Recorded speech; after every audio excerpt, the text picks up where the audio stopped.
Hello दोस्तों, हम लोग एटॉमिक स्ट्रक्चर को बारीकी से पढ़ रहे थे, जिसमें कि पिछले क्लास में क्वांटम संख्या से रिलेटेड कुछ क्वेश्चन को देखे थे और कुछ थ्योरी को देखा था। और पिछले क्लास में ही हम लोग पढ़े थे परमाणु की कक्षाओं में इलेक्ट्रॉन वितरण बोर बेरी क्वांटम संख्या योजना पढ़े थे। और आज हम लोग उसी चीज को आगे बढ़ाते हुए एक नया पॉइंट के साथ मिलेंगे। अब ये पॉइंट बहुत ही इंटरेस्टिंग पॉइंट है। यदि आप इस पॉइंट को अच्छे से समझ लीजिएगा तो मैं आपसे प्रॉमिस करता हूं, मैं आपसे वादा करता हूं, किसी भी एटम का यदि आप इलेक्ट्रॉनिक कॉन्फ़िगरेशन निकालना चाहते हैं तो गलती होने की संभावना आप में नहीं हो। हर हालत में आप जो हर एटम का इलेक्ट्रॉनिक कॉन्फ़िगरेशन निकाल सकते हैं, ऐसा ट्रिक्स, ऐसा मेथड बता रहे हैं। लेकिन सबसे पहले आज हम लोग पढ़ेंगे, नियम को पढ़ेंगे। आखिर क्या नियम है इलेक्ट्रॉनिक कॉन्फ़िगरेशन का। इलेक्ट्रॉन को हम सेल में, सब सेल में और ऑर्बिटल में कैसे रखेंगे, हमको आज वही पढ़ना है। चलिए स्टार्ट करते हैं हम लोग। कक्षकों में इलेक्ट्रॉनों के भरने में प्रयुक्त नियम। कक्षकों में इलेक्ट्रॉनों के भरने में प्रयुक्त नियम मतलब आपको हम बताए भी थे सेल क्या होता है। सेल और इसका छोटा भाग होता है क्या, सब सेल।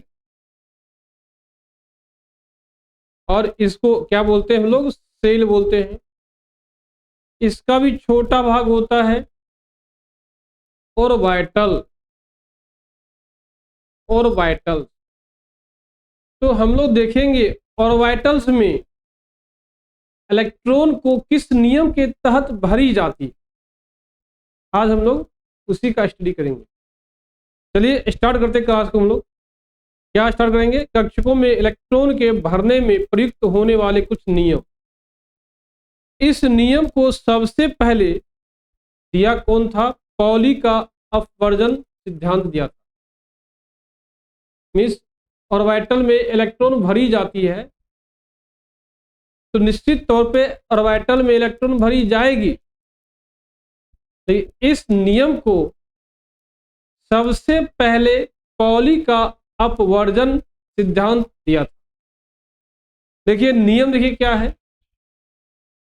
इस सिद्धांत के अनुसार किसी कक्षक में, कक्षक मीन्स क्या, ऑर्बिटल, किसी कक्षक में अधिक से अधिक 2 इलेक्ट्रॉन ही रह सकती है।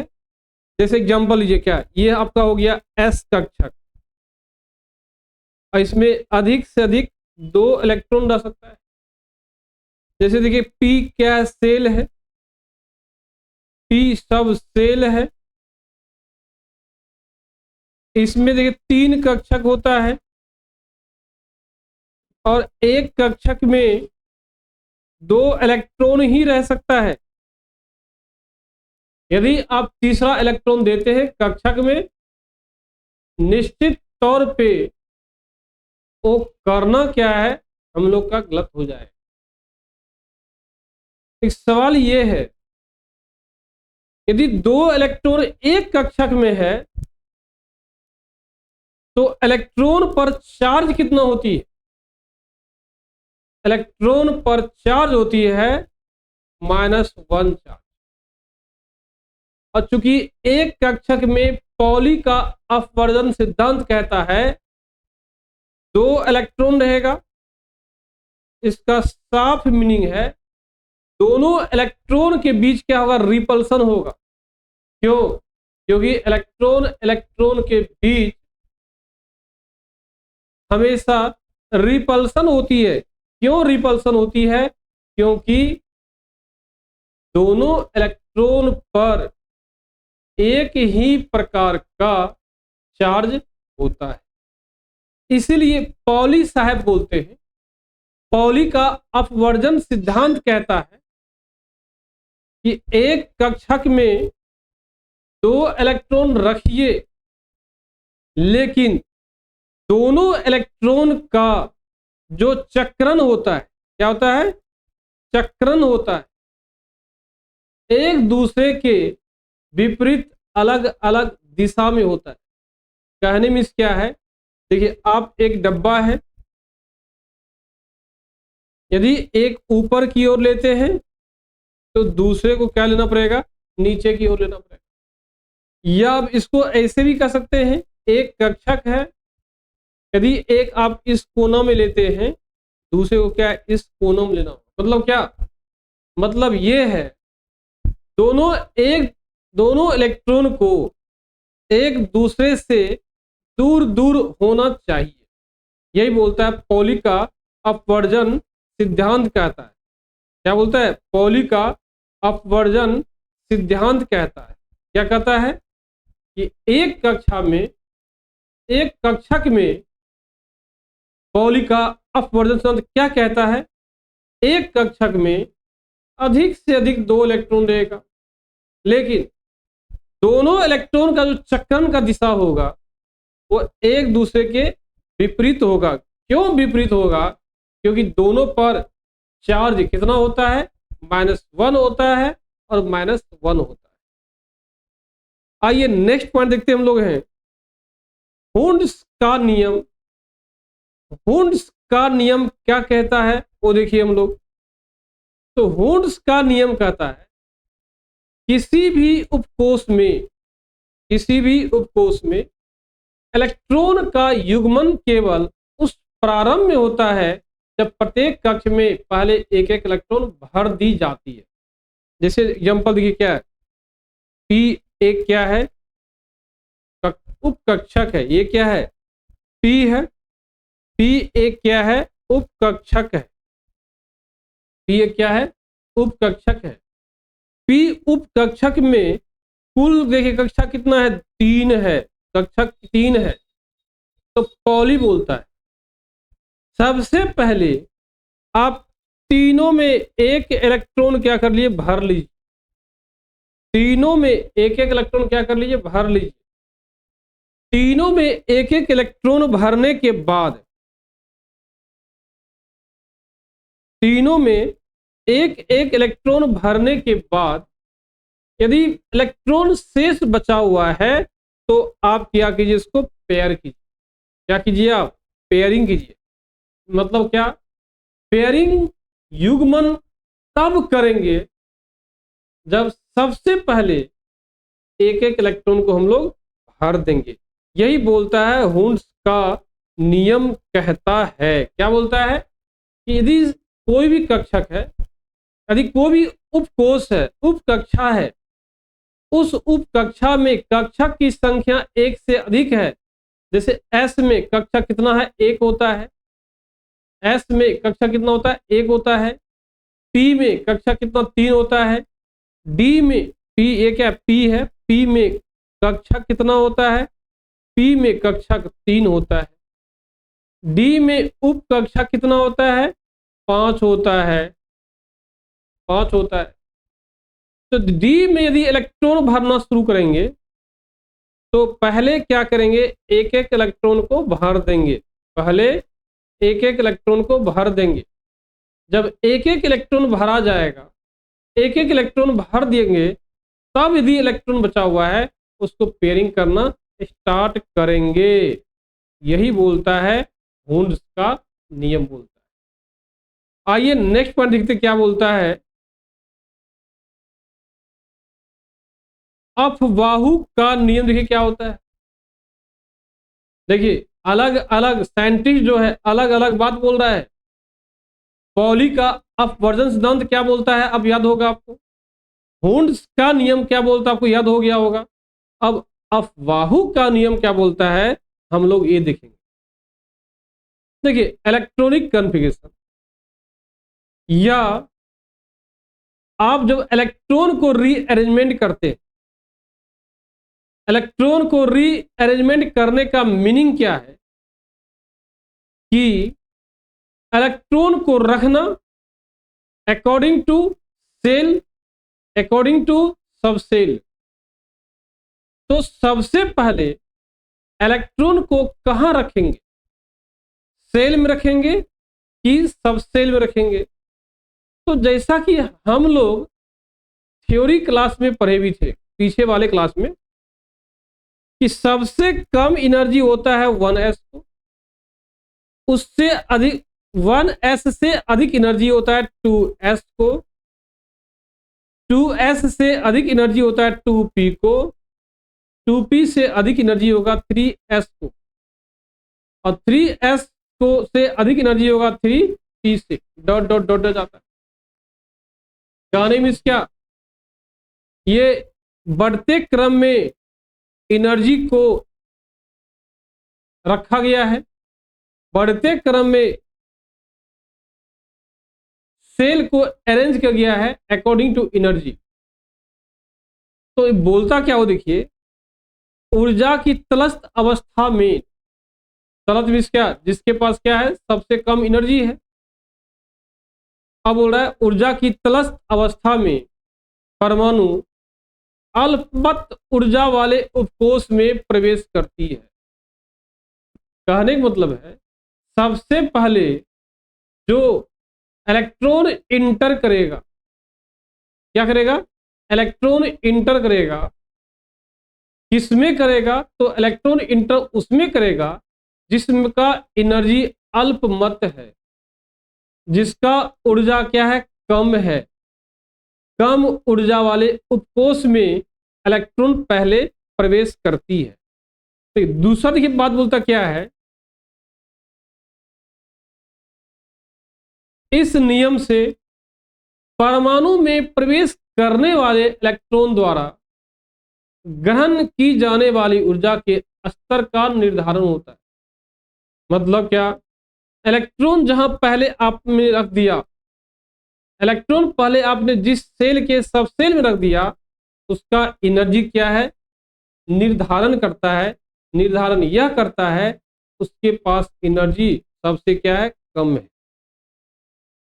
नेक्स्ट पॉइंट क्या बोलता है, इस नियम के अनुसार इलेक्ट्रॉन उपकोषों के ऊर्जा स्तरों में निम्न क्रम में प्रवेश कर पाता है। मतलब क्या है, इलेक्ट्रॉन सबसे पहले उस उपकोष में इंटर करती है। उपकोष आपने पढ़ा होगा एस, उपकोष आपने पढ़ा होगा पी, उपकोष आपने पढ़ा होगा डी, उपकोष आपने पढ़ा होगा एफ। मींस क्या, इलेक्ट्रॉन सबसे पहले उस उपकोष में प्रवेश करती है जिस उपकोष का एनर्जी सबसे कम होती है, निम्न होती है। इसके पश्चात इलेक्ट्रॉन को हम लोग हायर सेल वाले, हायर एनर्जी वाले उपकोष में इंटर करवाते हैं। ये बोलता है अफवाहु का नियम बोलता है। जैसे एग्जांपल देखिए, सब देखिए, आप इसको अच्छे समझिए। इसका हम जानते भी हैं और आप जानते हैं, वन सेल में वन यदि सेल है, सब सेल जो है, वन है, एस है, दो है तो क्या बोलते हैं हम लोग, एस पी है, तीन है तो क्या बोलते हैं, एस पी डी है, चार है तो बोलते हैं एस पी डी और एफ है। तो पहले इलेक्ट्रॉन कहां जाएगा, एस में, ये दोनों इलेक्ट्रॉन कहां जाएगा, एस में, तब जाएगा कहां, पी में। तो इस एस को बोलते हैं वन एस। देखिए दिया वन एस दिया हुआ है, तब बोलते हैं टू एस, तब बोलते हैं टू पी, तब three S, three P, four S, three D. तो ये जो है बढ़ते क्रम में सेल को सबसेल की तरह क्या है, डिवाइड किया गया। और जैसे जैसे हम लोग आगे की ओर शिफ्ट करते हैं, जैसे जैसे आगे की ओर शिफ्ट करते हैं, एनर्जी क्या हो रही है, बढ़ती जा रही है। तो अफवाहु क्या बोलता है, आप अच्छे से कुछ समझ गए होंगे कि इलेक्ट्रॉन सबसे पहले उस सेल के सबसेल में रखेंगे जिस सेल के सबसेल का एनर्जी सबसे कम होती है। तो सबसे कम एनर्जी किसमें होती है, तो सबसे कम एनर्जी सेल नंबर 1 में होती है। इसलिए सबसे पहले एनर्जी कहां रखेंगे, 1s में, इसके बाद कहां रखेंगे, 2s में, तब करेंगे 2p में। इस प्रकार से इलेक्ट्रॉन को हम अरेंज करते हैं अकॉर्डिंग टू अफवाहु रूल बोलते हैं। आइए क्वांटम संख्या देखिए, बोलते हैं क्वांटम संख्या क्या होता है। आप बेसिक क्लास में पढ़ा होगा श्रोडिंगर इक्वेशन, क्या पढ़ा होगा, श्रोडिंगर इक्वेशन। या आपने नहीं भी पढ़ा होगा तो आप आगे पढ़िएगा श्रोडिंगर इक्वेशन। श्रोडिंगर इक्वेशन होता क्या है, तो चूंकि ये आपके सिलेबस में नहीं है, लेकिन जान लीजिए जब श्रोडिंगर इक्वेशन को, श्रोडिंगर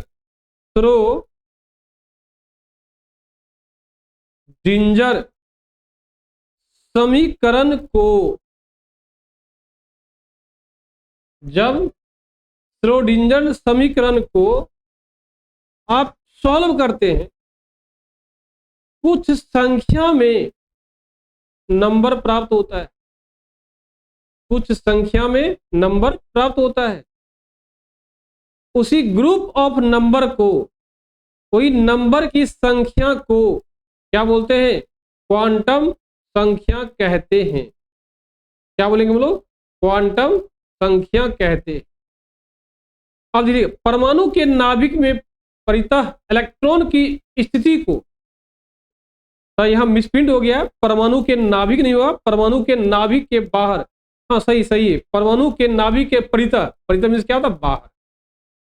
देखिए क्या है परितः, परितः का मतलब होता है बाहर। का नहीं मीन्स क्या है, हम जान रहे यदि कोई परमाणु है तो उस परमाणु में दो भाग होता है, नाभिक और नाभिक के बाहर। तो नाभिक के अंदर कौन होता है, प्रोटॉन और न्यूट्रॉन। न्यूट्रॉन पर किसी भी प्रकार का चार्ज नहीं होती है, ना ही प्रोटॉन के ऊपर, सॉरी प्रोटॉन के ऊपर चार्ज होती है, लेकिन न्यूट्रॉन के ऊपर किसी प्रकार का चार्ज नहीं होती है। जब ये समझ गए नाभिक में कौन था, प्रोटॉन और न्यूट्रॉन, तो आपको ये भी पता होगा इलेक्ट्रॉन जो है नाभिक के चारों ओर मूव करती रहती है। तो उसी इलेक्ट्रॉन की स्थिति को परिभाषित करने के लिए क्वांटम संख्या का प्रयोग किया जाता है। आपने क्या समझा, परमाणु के नाभिक में प्रोटॉन न्यूट्रॉन होता है, लेकिन क्वांटम नंबर जो है इलेक्ट्रॉन के बारे में बतलाता है। परमाणु के नाभिक के बाहर इलेक्ट्रॉन का स्थिति क्या है, इलेक्ट्रॉन का पोजीशन क्या है, उस पोजीशन को परिभाषित करने के लिए क्वांटम संख्या का उपयोग की जाती है। तो समझ गए क्वांटम संख्या का उपयोग क्या होता है। तो क्वांटम संख्या को हम 4 भाग में बांटते हैं। तो आप जानते भी होंगे मुख्य, सबसे पहला कौन है, मुख्य क्वांटम संख्या।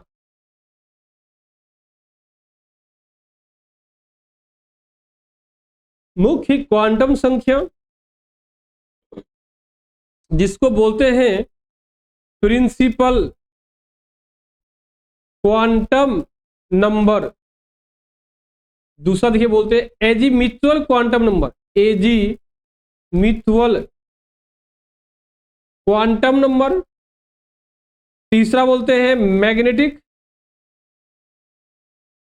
क्वांटम नंबर, तीसरा बोलते हैं स्पिन क्वांटम नंबर बोलते हैं। देखिए दे दिया आपको, है क्लियर। मुख्य क्वांटम संख्या, मुख्य क्वांटम संख्या को हम लोग स्मॉल एन से सूचित करते हैं। क्या करते हैं? स्मॉल एन से सूचित करते हैं। एजीम्यूचुअल क्वांटम नंबर को एल से करते हैं, मैग्नेटिक को स्मॉल एम से और स्पिन को स्मॉल एस से करते हैं। देखिए क्या दिया, एजीम्यूचुअल क्वांटम नंबर जो एल दिया हुआ, देखिए क्लियर वही लिखा हुआ है। तीसरा देखिए क्या दिया हुआ है, चुंबकीय क्वांटम नंबर। इसी मैग्नेटिक क्वांटम नंबर का हिंदी होता है क्या? चुंबकीय क्वांटम नंबर होता है। तीसरा देखिए क्या होता है, स्पिन क्वांटम नंबर। स्पिन का मतलब है चक्रीय, चक्रीय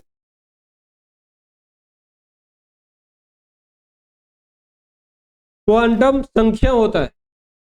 तो समझ गए, क्वांटम संख्या कितना होता है? 4 होता है। एक होता है मुख्य क्वांटम नंबर जिसको एन से सूचित करते हैं, एक होता है एजीम्यूचुअल क्वांटम नंबर एल से, चुंबकीय क्वांटम नंबर जिसको मैग्नेटिक क्वांटम नंबर कहते हैं उसको स्मॉल एम से, स्पिन क्वांटम नंबर को स्मॉल एस से रिप्रेजेंट करते हैं। आइए देखते हैं नेक्स्ट पॉइंट, मुख्य क्वांटम नंबर क्या कहता है? मुख्य क्वांटम नंबर क्या कहता है? मुख्य क्वांटम नंबर इलेक्ट्रॉन में उपस्थित स्थिति, इलेक्ट्रॉन में उपस्थित स्थिति तथा इलेक्ट्रॉन में जो भी प्रकार का ऊर्जा है उस ऊर्जा के बारे में मुख्य क्वांटम नंबर बतलाता है। तो क्या बतलाया समझिए आप, तो नाभिक के बारे में इलेक्ट्रॉन होता है, इलेक्ट्रॉन का दशा निर्देश को बतलाने के लिए क्वांटम नंबर पढ़ते हैं। और क्वांटम नंबर 4 होता है, मुख्य क्वांटम नंबर। और मुख्य क्वांटम नंबर क्या बतलाता है?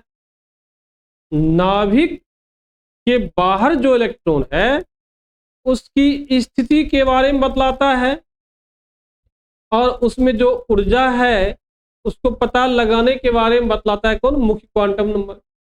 लेकिन ये जो है शून्य छोड़कर बात होती है। क्या होती है? शून्य छोड़कर बात होती है।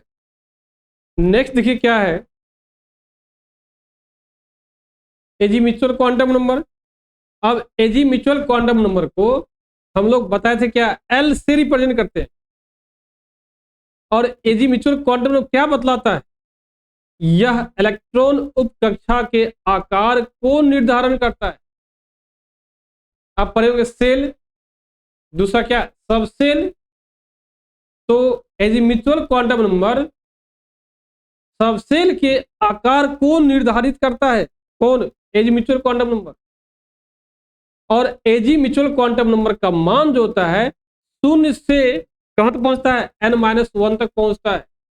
जैसे कि आप एग्जांपल लीजिए, यदि n बराबर 0 है तो l बराबर होगा 0। सॉरी, यदि n बराबर 1 है, यदि n बराबर क्या है? 1 है, l बराबर 0। कैसे हुआ? n-1 तक 1 - 1 = 0। यदि n बराबर 2 लेते हैं, l का मान जो है 0 होगा और 1 होगा। यदि n का मान 3 लेते हैं तो l का मान जो होगा 0 होगा, 1 होगा, 2 होगा। यदि n का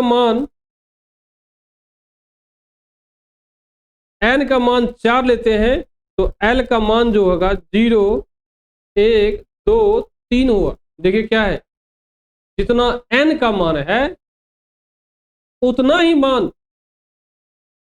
l के लिए 0 से n-1 तक आसानी से जाती है।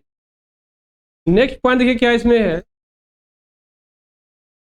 यदि l बराबर 0 हो जाए क्या हो जाए, L बराबर 0 हो जाए।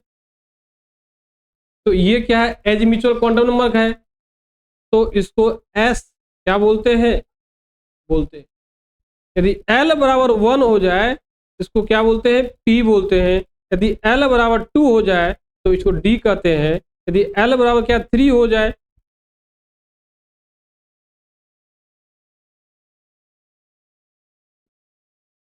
इसको F कहते हैं। तो S P D F किसको कहते हैं, समझ गए होंगे आप। जब L बराबर 0 तो क्या S कहलाएगा, जब L बराबर 1 तो P कहलाएगा, जब L बराबर 2 तो D कहलाएगा, जब L बराबर 3 तो F कहलाएगा। अब L का मान प्रथम क्वांटम संख्या के बराबर होता है, देख दिया हुआ है ना। N का मान जो है प्रथम क्वांटम संख्या के बराबर होता है, और वही है 0 से लेकर 1 2 3 4 5, ये क्या है, SPDF उपकक्षा कहलाती है। जस्ट बताया, मतलब कह सकते हैं क्या, मुख्य क्वांटम संख्या सेल है, एजी म्यूचुअल क्वांटम संख्या सब सेल है। और जो इसके आगे पढ़ेंगे हम लोग मैग्नेटिक क्वांटम संख्या, ये क्या है, कक्षक है। जैसा कि आपको मैं बताया था, P में 3 कक्षक होता है और D में 5 कक्षक होती है। D में क्या होती है, 5 कक्षक होती है।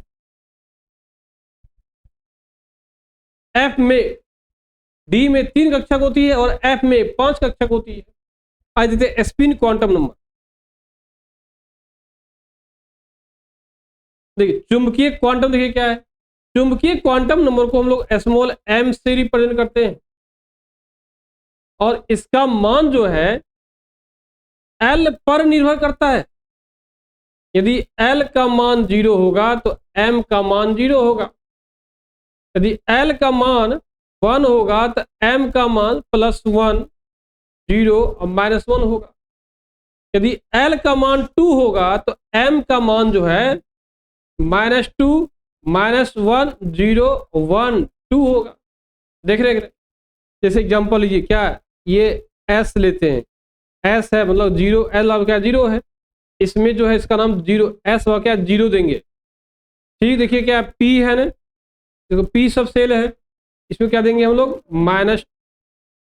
-1 0 और +1 बोलते हैं, या इसी को बोल सकते हैं हम लोग क्या, +1 0 और -1। मीन्स ये तीनों डब्बा मीन्स क्या, कक्षक, ये तीनों कक्षक में से कोई एक डब्बा होगा -1, दूसरा डब्बा होगा 0, तीसरा डब्बा क्या होगा, +1 हो जाएगा।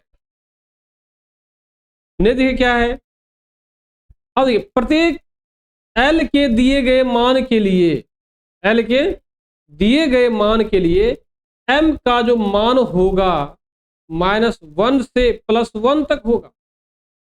क्या होगा, -1 से +1 तक होगा। यही होता है क्वांटम नंबर, सॉरी चुंबकीय क्वांटम नंबर। अब देखिए स्पिन क्वांटम नंबर, अब जब एक कक्षक में 2 इलेक्ट्रॉन देते हैं